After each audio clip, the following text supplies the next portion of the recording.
ফেনীর প্রায় সব এলাকায় পানি কমতে শুরু করলেও বন্যার ভয়াবহতা কমেনি। এখনও পানিবন্দী কয়েকটি উপজেলার লাখ লাখ মানুষ। ক্ষুধার্ত মানুষ অপেক্ষার প্রহর গুনছেন কখন আসবে উদ্ধারযান, আহার নিবারণের খাবার। আর শহরের বাইরে আশ্রয়কেন্দ্রে ঠাঁই মিলেছে যাদের, তারাও পাচ্ছেন না প্রয়োজন অনুযায়ী খাবার। সবচেয়ে বেশি ভোগান্তিতে পড়েছেন গর্ভবতী নারী ও মৃতের স্বজনেরা। ফেনী থেকে আরও জানাচ্ছেন মাসুদ সুমন। যেদিকে চোখ যায় শুধু পানি আর পানি। শত বছরে এমন চিত্র দেখেনি ফেনীবাসী। ভয়াবহ এই মানবিক বিপর্যয়ে ফেনীতে এখনো পানিবন্দী লাখ লাখ মানুষ। দিন যাচ্ছে আর বন্যার ভয়াবহতা ফুটে উঠছে। মধ্যরাতে বাবার চিৎকারে ঘুম ভাঙে মেয়ের। তারপর কোনো কিছু বুঝে ওঠার আগেই ঘরে কোমর পানি। সকাল হতেই পানি উঠে যায় টিনের চালে। তারপর সব ফেলে আশ্রয় হয় সোনাগাজী 20 শয্যা বিশিষ্ট হাসপাতালে। কাঁদতে কাঁদতে এভাবে এই কথাগুলো বলছিলেন ফেনীর সোনাগাজী উপজেলার ফাতেমা। এখানে আশ্রয় নেয়া কয়েক হাজার মানুষের কষ্ট প্রায় একই।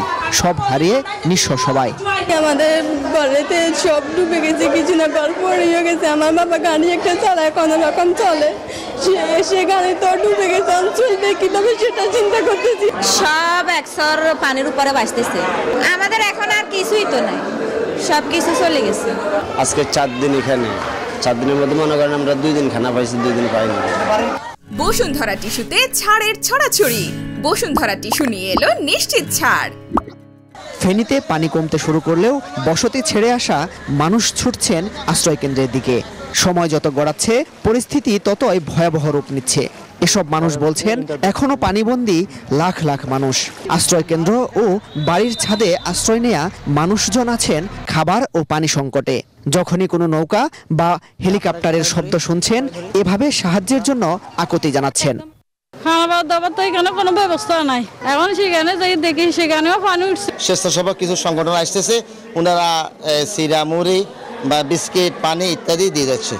অভিযোগ করছেন স্বেচ্ছাসেবী কিছু সংগঠন শুকনো খাবার, পানি, স্যালাইন, প্যারাসিটামল সহ বিভিন্ন ঔষধ দিয়ে গেলেও তা চাহিদার তুলনায় অনেক কম। সরকারি সহযোগিতা বাড়ানোর দাবি জানান তারা। যত বোট দিয়ে আন, স্পিড বোট দিয়ে আনেন, নৌকা দিয়ে পারেন, আপনারা ওগুলা সহযোগিতা করেন। একদম ডুবে গেছে, আমরা ডেলিভারি রুগী তো গেছি, এই জন্য বাড়ি চলে যাই। স্মরণকালের ভয়াবহ এ মানবিক বিপর্যয়ে সবচেয়ে বেশি বিপাকে পড়েছেন গর্ভবতী নারী ও মৃত মানুষের স্বজনরা। মাসুদ সুমন, নিউজ 24, ফেনী।